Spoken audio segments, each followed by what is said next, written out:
You can hear me this time. Haven't got mute on. Yeah, right. Welcome to the stream. Yeah, we got a Garretson stream again because people love Garretson. I can see this from the watch time in my analytics. So yeah, but it's really hard to come up with a lot to say about him because he never really changed his story a lot. And I've read out obviously what he said in court, and I found his polygraph test. But the only other thing to talk about is the sound test. And spoiler alert, yeah, they were pretty rubbish. Yeah, but yeah, that's it. You don't have to watch them. See you later. But yeah, you want to find out how? Okay, stay and watch. Right, yeah. But they basically, yeah. So I'm going to talk tonight about the forensic sound test that they carried out. That, according to Vincent Bugliosi and Helter Skelter, proved that Garretson couldn't have heard anything.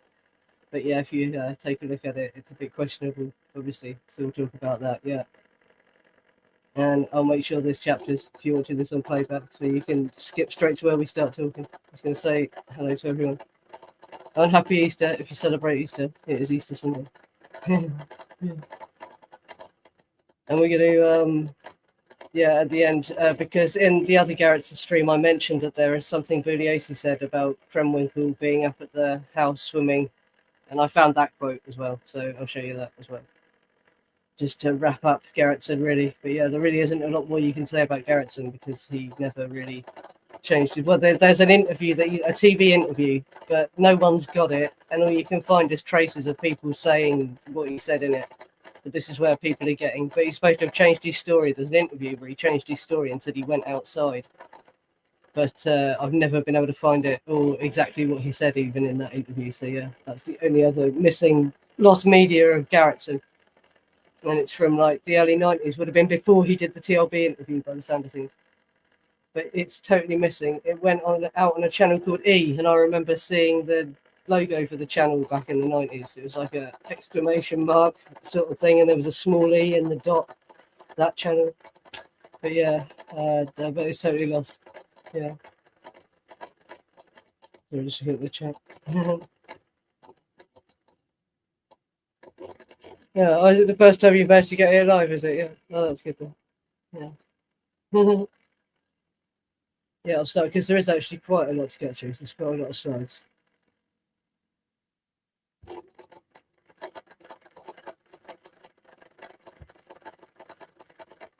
Right, Dwayne Wolfer. Oh yeah, this is where the other crazy connections start. I don't go into this too much because I'm going to cover Bobby Kennedy in another stream. But look.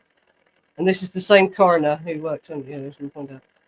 Dwayne Wolfer was the lead criminalist, forensic ballistic expert for the LAPD in the 1960s. He conducted the ballistic sound test to see if William Garretson could have heard gunshots. Important, he was a controversial figure even before the Manson case. That's him and Noguchi working on the Manson case. And look, there's a picture of him and Noguchi working on the Bobby Kennedy assassination. So Sirhan's trial. Wolfer also testified in the trial of Sirhan, the man convicted of assassinating Senator Robert F. Kennedy in 1968. His ballistics work in that case was heavily criticised. Allegations emerged that the gun used might not have matched all the bullets, and some evidence may have been lost or substituted. And there's a lot more, but obviously I'm going to go into that in a different stream. In Noguchi's connection, Dr. Thomas Noguchi, known as the coroner to the stars, conducted the autopsy of Robert F. Kennedy. Noguchi's findings contradicted parts of the LAPD's case, especially about shooting distance. The fatal shot appeared fired from very close range. And Noguchi was also the chief coroner when Sharon Tate and the others were autopsied. Everyone from Cielo Drive, but not the LaBiancas. And that's another the list of people that this guy autopsied. The same guy that autopsied Sharon Tate, autopsied Marilyn Monroe, Janis Joplin, and Divine. Remember the drag artist Divine, who worked with John Waters? He autopsied him as well, yeah. Crazy. I'm going to do a stream about him. And why it matters, yeah. The same players, Wolfer and Noguchi, are involved in major controversial cases where we're handling the Tate LaBianca evidence. It raises questions about forensic reliability, integrity of ballistic testing, especially concerning Garretson's claims he heard nothing, and whether tests were designed to support the official narrative, basically. So yeah, these two, the same players, Wolfer and Noguchi, involved in other major controversial cases were handling the Tate LaBianca evidence. So that's just interesting, isn't it? Yeah, William Garretson was the only survivor at 10050 Cielo Drive, the night of August 8th, 1969. He claimed he heard nothing during the brutal murders of the 5 people. Many have doubted this, but is it even forensically possible? How did he not hear? The main house was just a short distance from Garretson's guest house. People were also chased around the garden and murdered on the lawn, he could have seen from his window. Multiple gunshots, screams, and a barking dog filled the night. He also reported he was awake until the early hours, writing letters and listening to Cass Elliot and the Doors at about 4 on the volume. So how did he not hear or see anything? Or did he? Yes, because people seem to get the impression he was asleep. In court, he testifies he was awake all night. He didn't go to sleep till about 4 a.m. He was awake all night, writing letters and listening to music.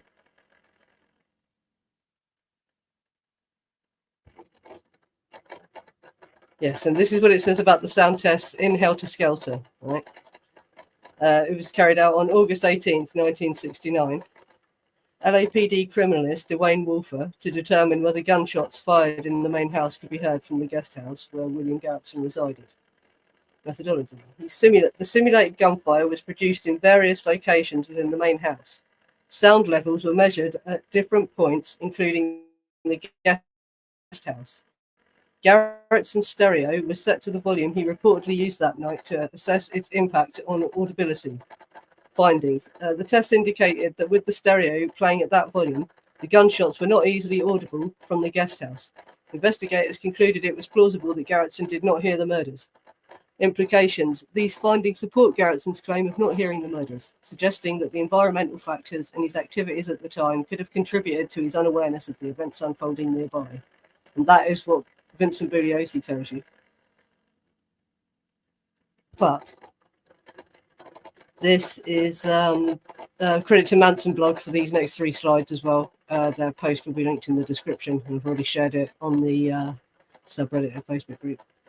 Wolfer and Butler arrived at noon on August the 18th, not night like during the murders. Sergeant Deese reconditioned the scene by guessing window and door positions. No checks on humidity, wind, or background noise. Wolfer even misunderstood that the rear of the house was actually the front. Questionable test methods. Butler fired 5 shots at 3 locations where parents' car was found, near the trunks, near the front porch. Shots were fired into a sandbag in the ground, muffling the sound. Butler's body could have muffled the sound too, depending on his position relative to the gun and meter.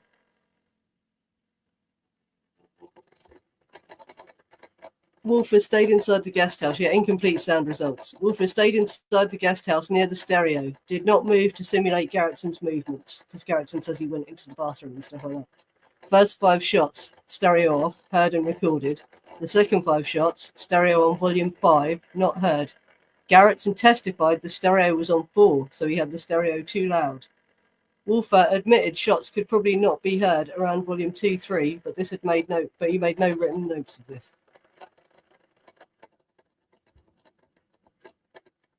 Why do people still doubt his story? Other neighbours claimed they did hear screams and noise. The dog Christopher was reportedly barking wildly. Some suggest Garretson may have blocked it out or wasn't as unaware as he claimed. Did Garretson tune out the noise while under the influence? Was he paralysed by fear or shock? Or was he covering for someone or himself? Yeah, and we were going to break here. Yeah, I'll break here from basically. Yes, so contrary to what Vincent Bugliosi tells you, and that comes from his court testimony as well. Manson blog got that from examining his court testimony. And also Manson blog didn't catch the one that he had the stereo on the wrong volume. Because I've read Garretson's transcript out on here, haven't I? He initially says the stereo was on 4 or 5, and the guy says, well, what was it, 4 or 5? And he says 4. He said it was on 4. So the guy had the stereo on the wrong volume anyway as he was doing the test. And for all those reasons, the fact he shot into a sandbag, and if he might have been stood in front of the meter, which might have affected the volume. And he never went and stood in the bathroom and saw if you could hear it, from other places in the guest house.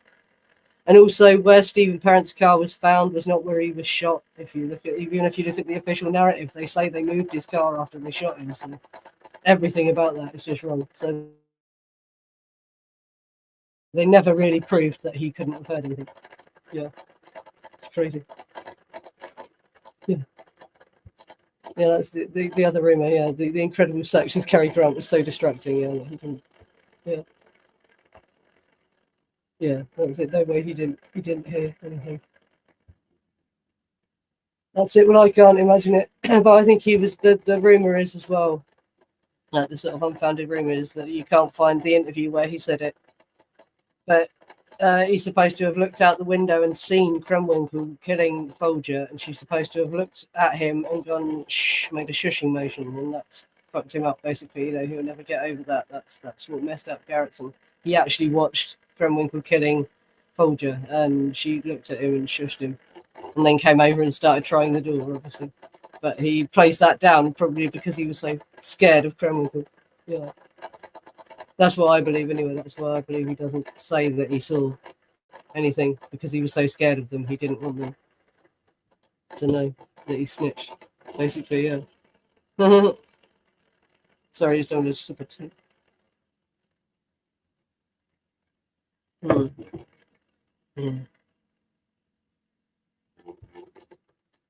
If Garretson didn't hear those shots, they would have absolutely heard it in the main house. Yeah, because that's the other thing. Why weren't they alerted straight away when Stephen Parent was shot that something was going on? Yeah. I have heard from people that know about guns that gun wouldn't have been that loud because it was only a low caliber, but it still would have made a significant popping sound. You would have heard it. Yeah, yeah. It's like it's not as quiet as you think. Yeah.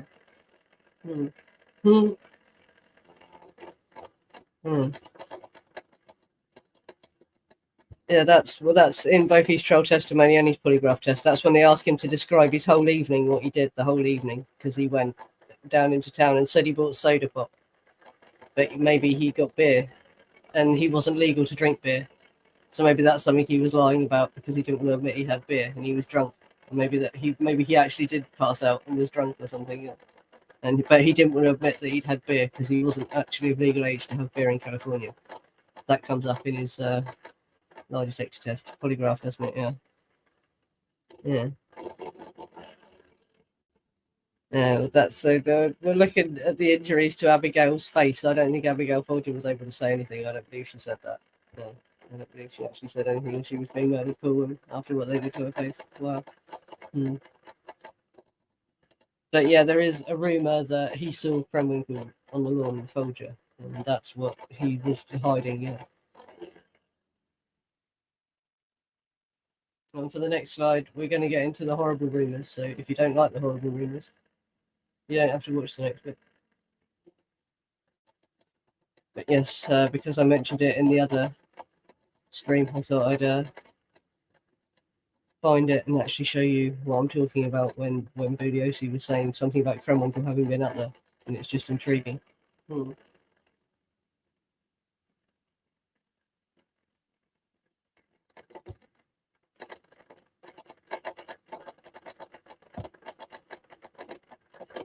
Right. Garretson's strange observation. In his polygraph, William Garretson claimed he once saw a nude woman swimming in the pool at Cielo Drive, and she was being filmed by Wojciech Wachowski and Abigail Folger.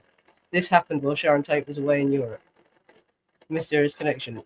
Patricia Krenwinkel's fingerprint was found inside the door leading from Sharon Tate's bedroom to the pool. We know she did chase Abigail Folger through the door as she murdered her, but was Krenwinkel the nude woman Garretson saw? Bugliosi's warning to Krenwinkel's lawyer. In Helter Skelter, Bugliosi said he warned Krenwinkel's defense not to argue her print was left during a swim weeks earlier. Why? Because the maid, Mrs. Chapman, would testify she washed the door clean on Tuesday, August the 5th, 3 days before the murders. Any prints found would have been left after that cleaning.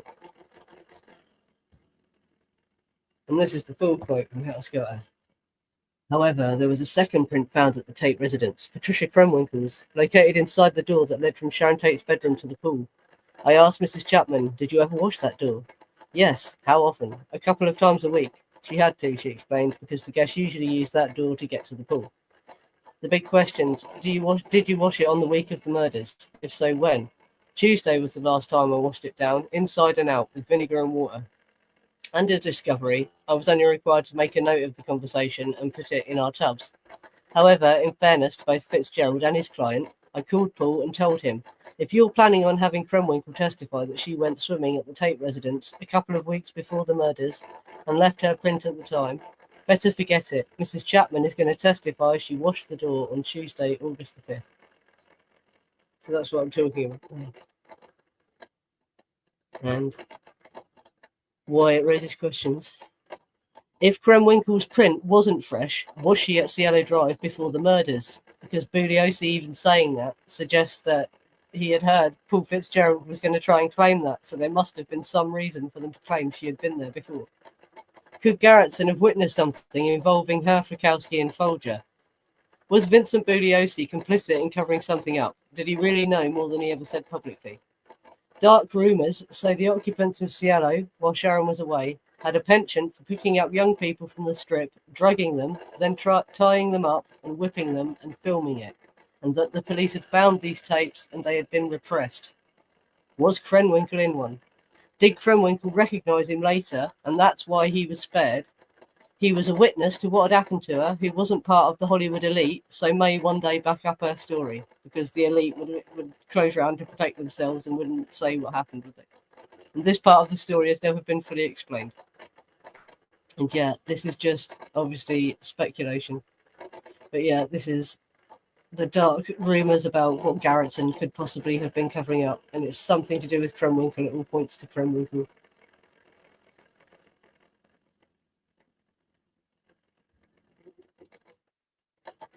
Listen, the most damning rumours. There's always been a vague rumour that Manson girls were filmed for a porn film at Cielo. Someone was treated roughly, and this is part of the motive. In her book, Lynette Fromme, Squeaky, claims Krenwinkel went on a prostitution gig arranged by Charlie and was treated roughly, though she does not say where and when. And I didn't find the page in that, but I promise you that's in Squeaky's book. There is a rumour, confirmed by Charlie, once you translate his weird slang, that there was a tape of Susan Atkins giving Jay Sebring oral sex. No info on where and when this was possibly recorded. Susan apparently claimed to have given Peter Sellers and Yul Brynner oral sex too. It is unclear if it was taped, but it's interesting that Peter Sellers put up a reward for info after the murders.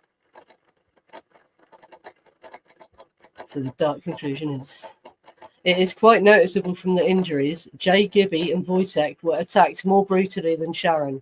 Is that just because she was pregnant, or was she innocent of something the others were guilty of, but possibly knew one or all of the killers, so couldn't be allowed to live? It's interesting we hear nothing from Krenwinkel until the 90s, when we start hearing from Susan and Leslie in interviews in the early 70s.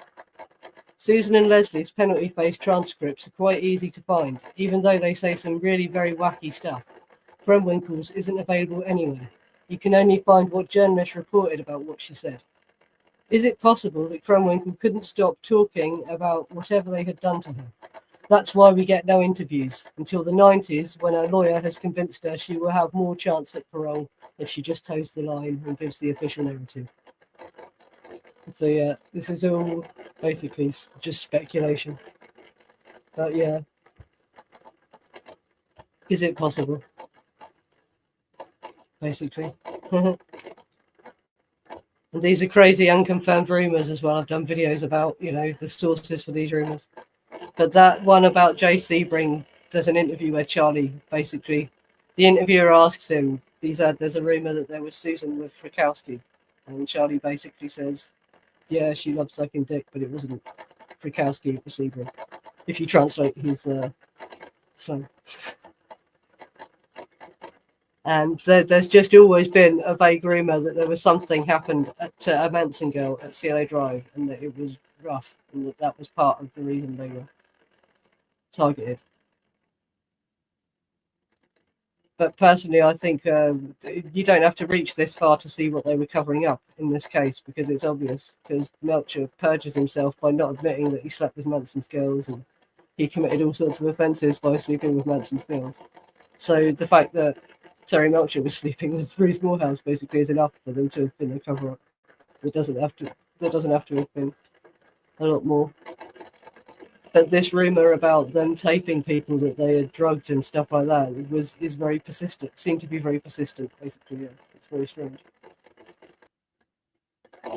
Yeah, this is it. She was very savage because I was looking, yeah, just in case it comes up. I know no one gives a stuff if she gets out. But I looked at what her chances are, and she's basically got no chance because the way they decide parole chances in America, basically, they weigh the mitigation up against how brutal what you did. So with her, it's not even political. It's not even because it's the Manson case or anything like that. It's because what she did was so brutal.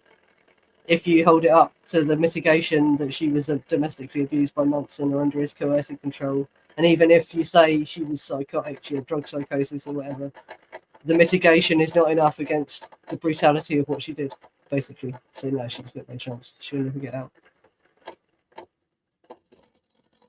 Yeah, and I explained that very simply. Yeah, it's just,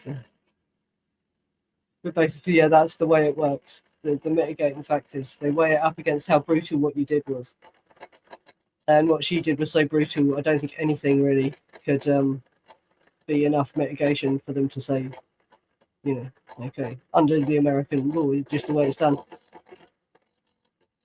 And it's not even about it being such a famous case. That's just the way it would work with any case. You know, they're not treating her differently to other people.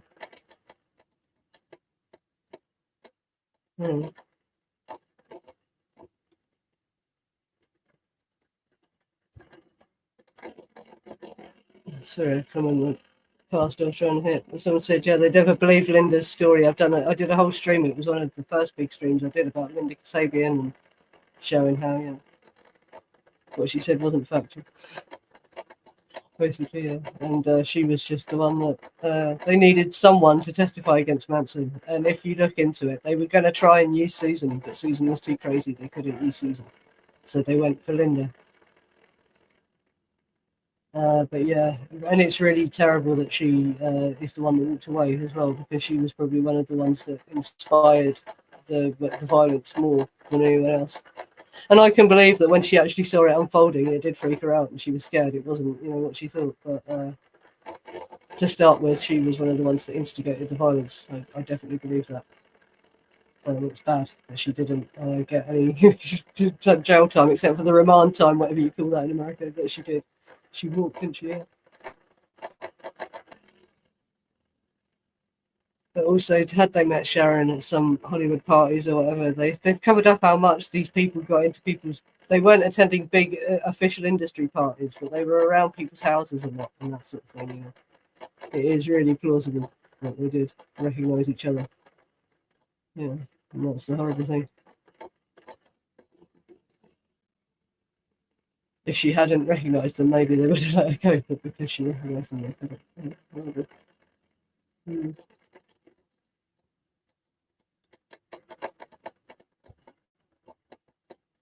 Yeah, all of them lie. That's it. They won't tell the truth. And I honestly believe that Krenwinkel, from what I know about drug damage from someone who actually studied psychology at degree level, right, I think Krenwinkel and Tex were so messed up at the time of the murders. They've never been able to accurately recall exactly what went on. So I don't think that's the sad thing. We'll never know exactly what happened because even the two remaining people that are alive can't really ever remember what they did. And I think something was done to Tex. I think they drugged Tex again to make sure he'd never remember. So yeah, there's definitely no chance Tex will ever fully accurately remember what happened. He only knows what he's been told to say over the years.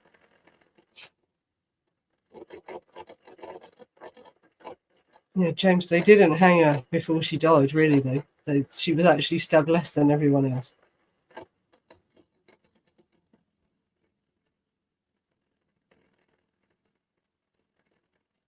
That's just in Helter Skelter, the TV movie that they show you her hanging her and stabbing her while she was alive. If you look into bloody the horrible detail, that was done later when they hung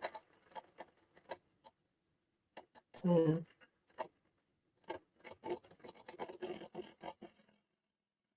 Right, yeah, well, that's all the slides, basically, anyway. So, yeah. Yeah, talking about the text tapes. I did well as soon as I heard that Pastor Ray got a copy of the text tapes, and that's in legal documents. Because when Tex's lawyer dies, the tapes got handed over to LAPD, and Tex tried to get the tapes saying they were his property, and he wanted them back. And they said, well, you can't be that sensitive about what's on them because you sold them to Pastor Ray for $2,000, the X amount of money. So the guy who wrote Will You Die For Me basically got the text tapes. So what's on the text tapes is what's in Will You Die For Me, which is crap, basically.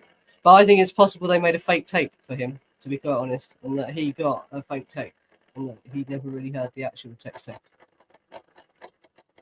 Yeah. Because also Pastor Ray, if you look into him, is the kind of guy that would have sold copies of them. If he really had a copy of the the text tapes, right there, that he would have sold copies of them. Yeah. Yeah, the fake tape. Because when I heard Pastor Ray had the text tapes, I thought, then the text tapes have got nothing on them. But then I thought, I bet they made him a fake tape. Actually, it's just text talking about, stuff that backs up Helter Skelter, which is what you get in his book. And he doesn't even call Rosina, he calls her Luella and all this sort of crap, doesn't he? Yeah. A layout of the property. Someone else going to show a layout of the property. I'm not sure if I've actually got the slides ready or not.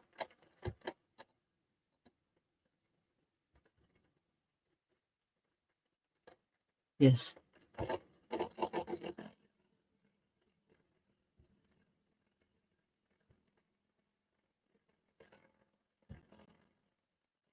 There. That's the layout of the Cielo Drive house, the crime scene.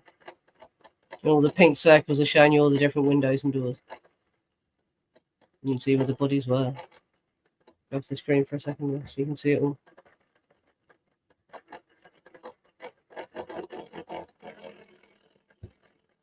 Yeah, the court stuff that isn't there because none of them talk at all in the trial, the actual trial, because except Susan, because Susan gets ill, so she has to testify about how ill she feels.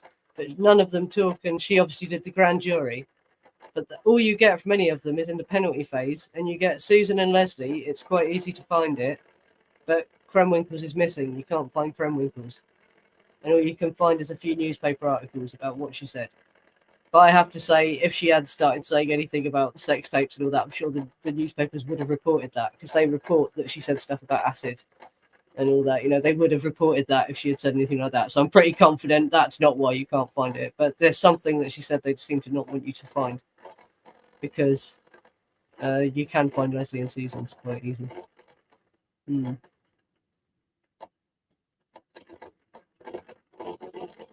And there's the interesting bit as well. I found an article saying there was a point where he made them do the Manson salute and they stopped talking during Krenwinkel's testimony.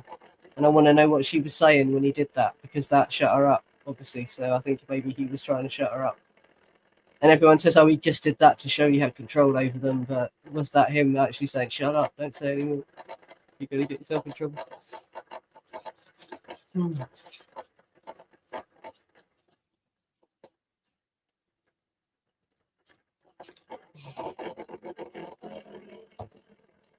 If Bugs had represented OJ, would he have played the race war card? Yeah.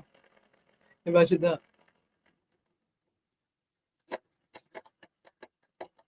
Use that as OJ's defense. I'm sorry, I thought there was a race war. Yeah, Siri is waiting in the chat. Looking for discussion points. And yeah, like I say, the stuff about the Krenwinkel tape is really reaching, but because people like talking about Garretson, I thought I would compile all the possible rumours that people have found over the years. But it's all speculation. And yeah, and just in case anyone cared, I brought it up earlier. She's got no chance of getting out, basically, and it's not even about the fact she's a Manson murderer. It's because what she did was so brutal, nothing can be mitigating enough to make them ignore it under the law, basically.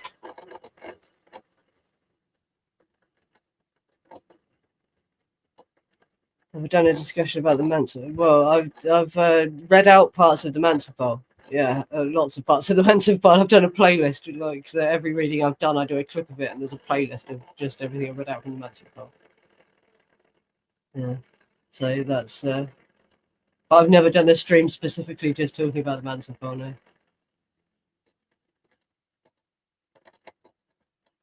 Yeah.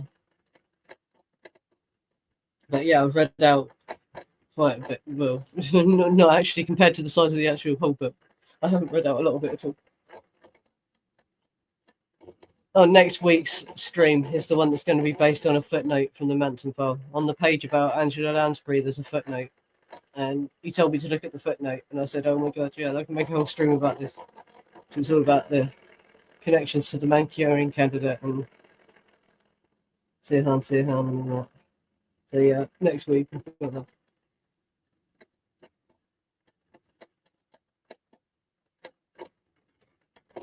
Yeah.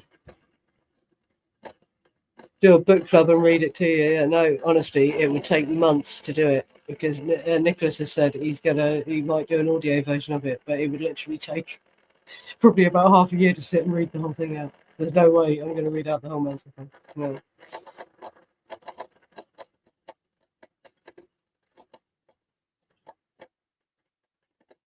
There's a Cielo Drive ghost story. No, I've not heard one about Cielo Drive. There was one I found ages ago. And yeah, I wish I had kept it because it wasn't from the house that it wasn't from Cielo Drive. It was from another house that Sharon Tate had lived at. The one she was at when she had the nightmare. Because was it actually when she was at Jay Sebring's house? But she had a nightmare that she saw someone tied to the banister and stabbed to death. And that in that house, the guy did a EV, a ghost thing where he monitored one room for a night. And he had a voice recorder going to get EVPs.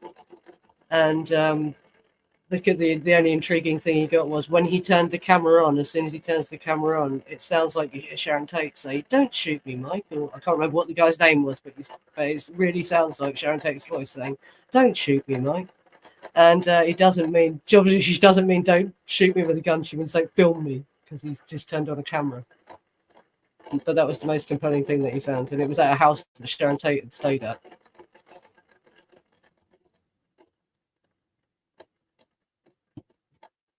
I wish I could find that again, yeah, because people would like that, I'm sure. It was the most actually, really wasn't exploitative as well. He was quite respectful, and it was nice, yeah.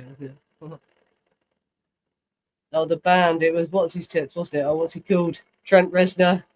Oh, 9 Inch Nails, isn't it? Yeah. They recorded, didn't they? Did they record the album there? I think they actually recorded the album there, didn't they? Yeah. And that was what got Deborah Tate really upset and got the house knocked down, basically, the fact they did that, yeah. And he had the door on his recording studio for a while or something, I heard, as well. That can be verified that he actually did that.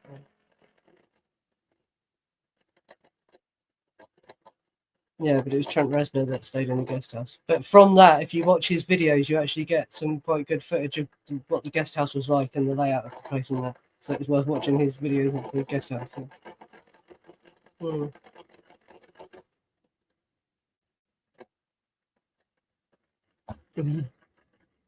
Thank you. I do get positive comments. A lot of people slag me off as well. So crap, yeah. That's it. Other people say that I'm interesting and informative, so that's good. Yeah, and I'm trying to be respectful as well. This is just for entertainment purposes, you know what I mean? But I do try to be respectful. And I know it's horrible to talk about the nasty rumours, but it is just, as long as you handle it respectfully. And I make it very clear these are rumours. Is it just people being horrible?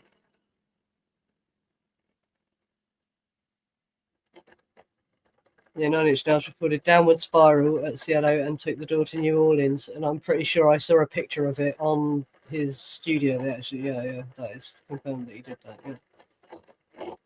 Right, there's a good video of the guest house, and the person walks around the guest house, shows you all of the guest house, then goes out into the garden and turns the camera one way, showing you the view of Beverly Hills or whatever you're looking at there. I think it's Beverly Hills and LA that you're looking at. Shows you the view of LA, but then never turns the camera the way where the possible entrance to the back trails might have been, right? So you never see that side of the garden. It's like, oh my God, it's so frustrating, yeah. But when they come out into the garden, they only show you the view. But if you turned it the other way, you might be able to see where we're saying that the trails possibly were.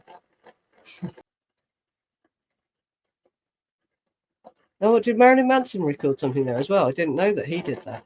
Surprised I hadn't heard that, because, yeah, he was, if you were into alternative music, everyone knew someone who was a Marilyn Manson. And the thing, we're talking about the Dutch doors, yeah. Yeah, because that, the door on Cielo Drive is not a Dutch door. Yeah, people are right about that. But there is what you could describe as a Dutch door somewhere in the kitchen inside the house, yeah. Yeah.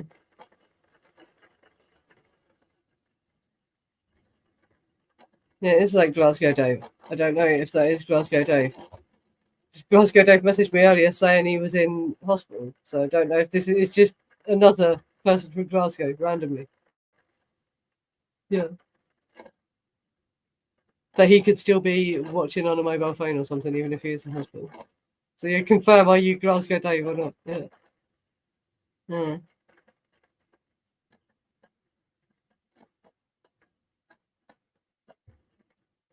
Yeah, there's a mystery. But now I've heard what Garretson said in his polygraph test about what Stephen Parent was asking him. I do think that Stephen Parent, maybe he'd gone up there to case the place. I'm sure they call it the same thing in American slang as well. You know, they case the joint. Burglars go, and that means they're checking the house for entry points and how to get in and when people are there and that sort of thing. And I think Stephen Parent may have gone there to case the place, and he was just the unluckiest burglar in the history of mankind, because he was casing the place when the Manson family arrived. And when Linda Kasabian, because there's a point when they arrive where Linda Kasabian is sent to walk around the house to see if there's anyone. And I reckon she found him then. And he ran for his car. She chased him and he ran for his car. And then Tex finally reaches in the car. He can't drive off and Tex shoots him. But there's evidence that he's skidded somewhere, isn't there? There are skid marks. And even though there's evidence that the fence was already knocked down, they did find paint from the fence on his car. So he hit the fence somewhere, even if it wasn't where that thing is knocked down. Yeah. But yeah, that's my theory on what happened with Stephen Parent now. Now I've heard what Garretson said, because he was asking about who lived in the house and all stuff like that. And that these are all questions that a burglar would want to know. How many people live in the house and stuff like it. He doesn't say, was he asking, what time did they go out and stuff like that? You know, the question Stephen Parent was asking him seems to be, are you, about when the occupants of the house are there and how many people are there. All sounds like very burglar stuff. And we do know that Stephen Parent had done burglary, hadn't he? So it's very possible that he was just the unluckiest burglar ever. And he happened to be casing the joint that as the Manson family arrived. Yeah. Yeah, that's it. And this is another theory, isn't it? But this is another thing you cannot, because it's not in any of the police reports, you cannot confirm that this is true. But there's meant to have been a stereo stolen from Cielo Drive. If we could confirm that's true, that's interesting. Because Stephen Parent worked, I think, at more than one stereo shop. So could he have known about that stereo because the place... Because where we can't confirm it, we can't find out where the stereo came from as well. Is it possible that he installed the stereo or something like that? Because we know he used to go and install stereos at people's houses. So maybe he installed the stereo, so he knew about the stereo. But that's another thing that's just is not in any police report. Yeah, that's it.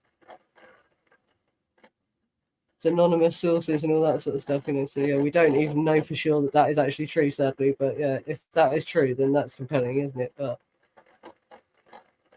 yeah, I definitely just had the opinion after hearing what Garretson said that he was, probably a burglar and casing the place.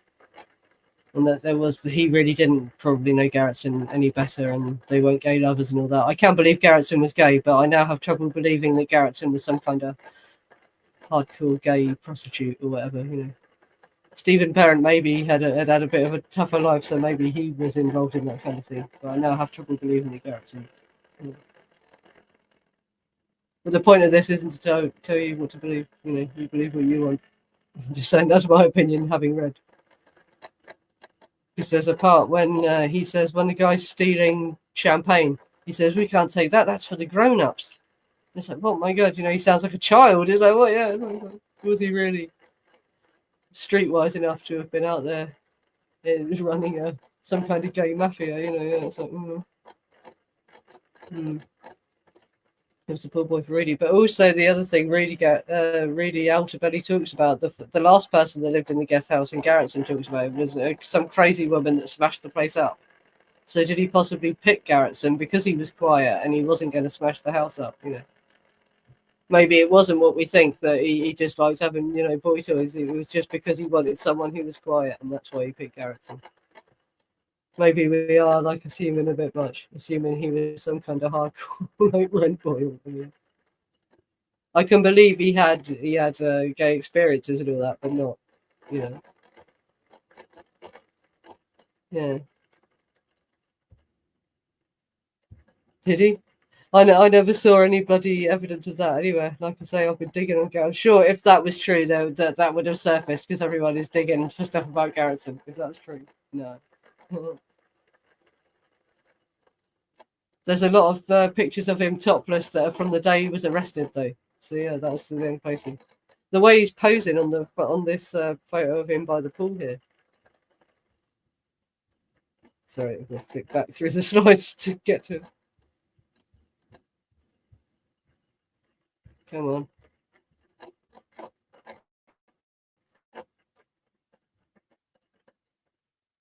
No, wrong thing. There you go. The way he's posing there, he doesn't. I don't think that looks like he's a professional model, but yeah, he's definitely posing, isn't he? Like he has some experience. Yeah.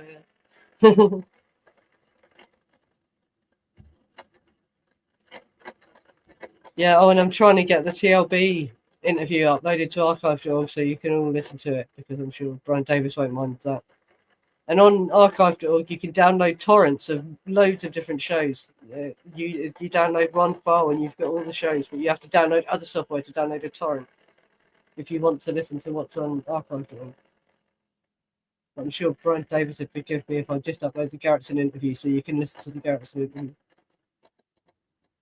But I personally, I do think it's a good interview, but he doesn't ask him tough questions. He doesn't change his story, and he makes himself look crazy, I think, deliberately, by talking about that Rosie Polanski woman, or whatever the hell she calls herself, who thinks that she's Sharon Tate's baby. And that he starts talking about that. And he says that when they put her under she put him under hypnosis, and he suddenly remembers this shit about the cop having this 3-eyed baby that he showed him. And that is in the TLB interview, obviously.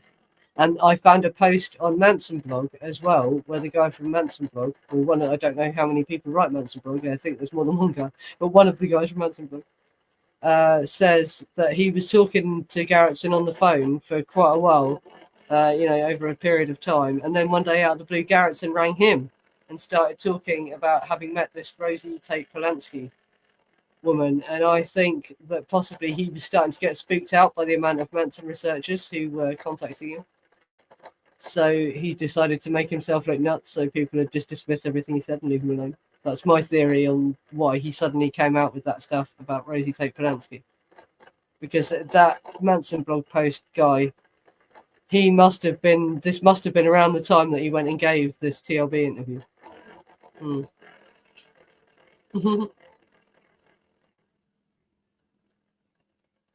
Yeah, Shrek.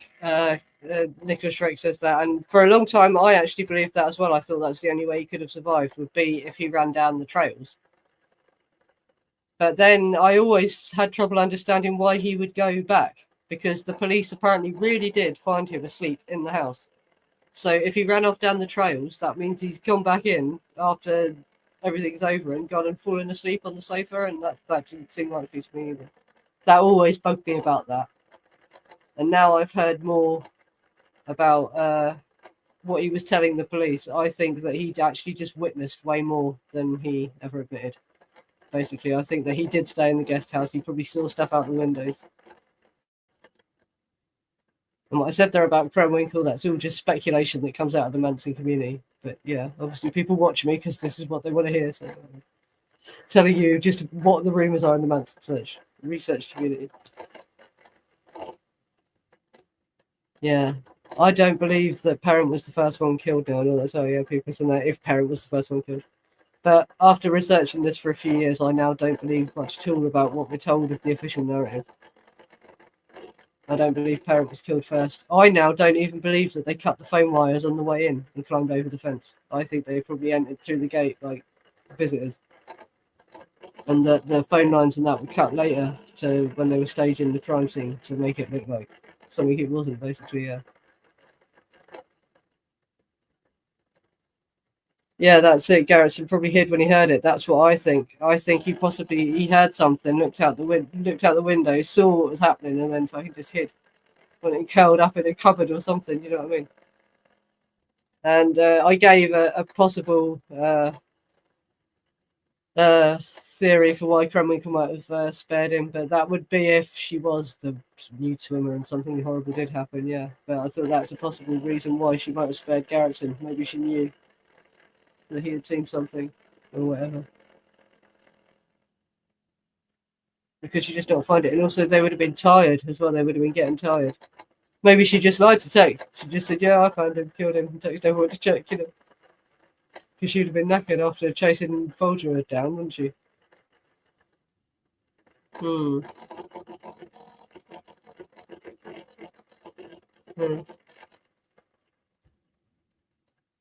What, Frankie Valli knew about the Rosie Tate baby as well? What, did she meet him as well? And talk to him? Has he talked about it, really? He's funny as well. I don't know really what's happening, but I'm getting the impression that he's doing it just to get publicity. But yeah, he's acting weird, isn't he? Yeah. Frankie Valli.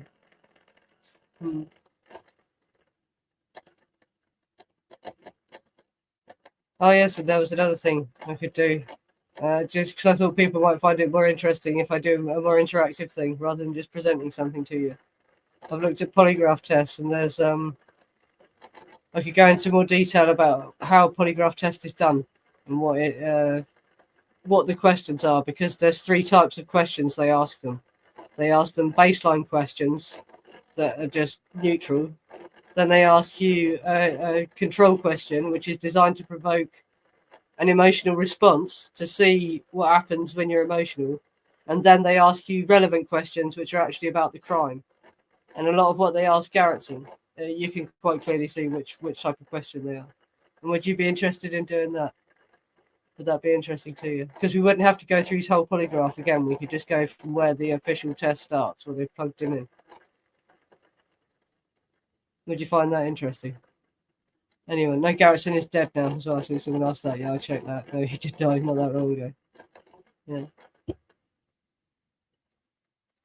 Yeah, there's footage of him, isn't there? And there's all these conspiracy theories that he's being forced to play by Vegas gangsters, isn't there, as well? But I think that he's actually playing on it now, and he's deliberately zoning out when he sees people filming him for TikTok and that sort of thing. Yeah, it's quite funny. And if you look at his past as well, yeah, he is. Yeah, I'm sure he's a funny guy. Yeah, Garretson died a few years back. I listened to that. Yeah. Yeah. You would like to find out? Oh yeah, you'd like to see the polygraph thing. Yeah, that would be interesting. So that's the only other possible angle that we could go at for Garretson. If people want to watch Garretson, gives you a chance to hear the polygraph test again. And instead of just presenting it to you, we could go through the questions, because the questions just repeat, so it would not be long. But also, if we're going to analyse polygraph tests, it helps you to understand what's going on, because some of the questions are designed to freak you out, but it's not relevant to the case. Putting it in simple language, yeah. So when he's asking him, is he gay? And when was that, right? That isn't to do with the case. That's a question to make him jump, right? And to see what his reaction is when he's asked a negative question, basically, you know, whatever. I'm explaining it badly. For the stream, I will give you the exact right words, yeah. But it's not necessarily what you think. they ask you questions that are designed to provoke an emotional response, but it's actually got nothing to do with the case, and it's to test your response when you're asked a provoking question or whatever. Yeah, it's interesting, and it helps us to, because we could analyze Polanski's polygraph, because I've never done any, because I think there is a tape of Polanski's polygraph, but there is a transcript, so I could just read out the transcript, because that's quite interesting. They ask him about fairy dust and the trunks and the drugs in the trunks and stuff like that. So I've never covered Polanski's polygraph test ever. And yeah, if we understood a little bit more about what they're doing, you'd see we'd have more of a reasonable way of assessing did he pass that or not, basically. Yeah. And I can also talk about how sometimes they're not admissible and why and all this sort of shit. It's interesting. And there's even old CIA polygraph training manuals, and there's an old FBI polygraph training manual on archive.org. Interesting stuff. If you're interested in that sort of shit.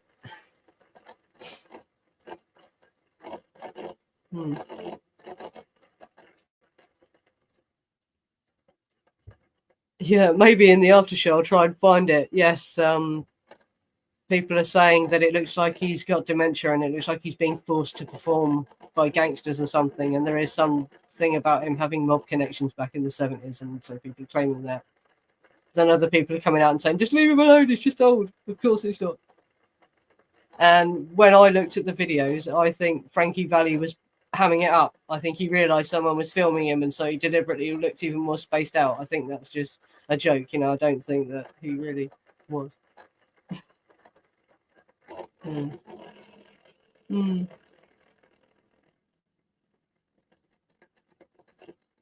No, I will say he doesn't really downplay Manson's role. I was shocked by that. Yeah, from everything that I saw about Nicholas Schreck. But no, honestly, read his book. He does not downplay Manson's role. He is not a Manson apologist, and it is fucking true, right? Manson didn't go and kill anyone, and Manson didn't literally order them to go and kill those people, like we're told. That's all Nicholas Schreck is saying. But I was shocked by that as well myself. So yeah, honestly, actually read his book. He doesn't say that Manson's innocent. He's not a Manson apologist. All he's saying is what the truth is, which is that actually Manson didn't order them. They had their own motives. But I think he's guilty of murder and guilty of not shopping them when he should have and all that, guilty of being an accessory. I don't think he was serving injustice because of that. But the technicality is he shouldn't have been convicted of ordering the murders because he fucking didn't, basically. That's what we're getting at. Yeah.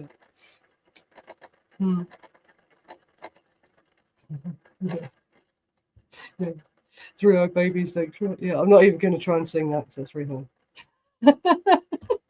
You wouldn't want to hear me try and sing that. Not at my age. Maybe when I was younger. Yeah.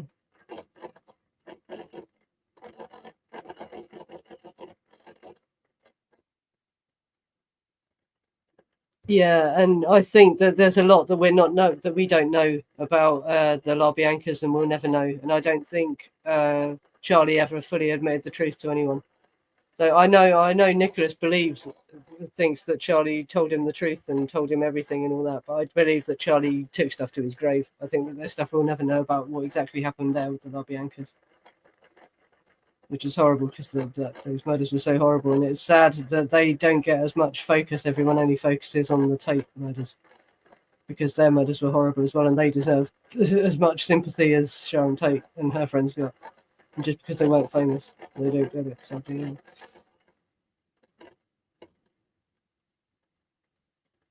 Yeah, he did go in, and yeah, but nothing about their murders was nicer than the way the other people were killed as well. They were killed just as horribly. So it's horrible. Oh, horrible. Yeah.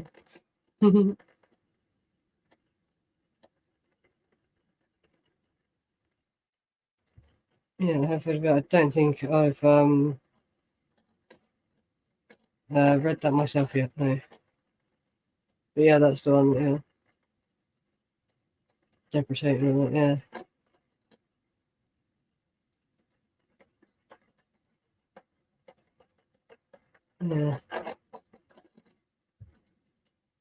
Yeah. someone said this about talking about different authors. Don't believe any one author, right? There's so many sources for this. Right? No one is completely right. No one knows everything about this case, and we will never know the truth, the exact truth about what happened. Is the fact of the matter.